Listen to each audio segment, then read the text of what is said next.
What's up friends, Andrew here. Welcome back to Drew Tutorial, and in this video I'm going to show you how to add a card on Allegro. So once you're on your Allegro account, guys, all you have to do is just simple click the drop down on the upper right hand side under your account or client account, switch to the accounts tab, and from here just click on the word my account.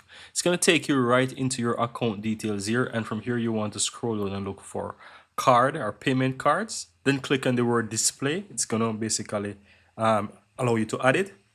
Now, the reason why this is currently showing the word display is because I had the website translated into English. So sometimes the translations are not the same as it is when you convert it into a different language, right?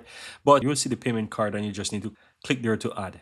Now, just simply select add a new payment card. And from here, you can go ahead and enter the card details, and once you finish, just you'll be able to save the card details here. So that's all that you have to do, guys. Just go ahead and add the card details, credit card number, the month and the year, and the code, and then from here you'll be able to save the card. Once you save the card, then you'll be able to use that card at your checkout on Allegro. And that's all there is to it, guys.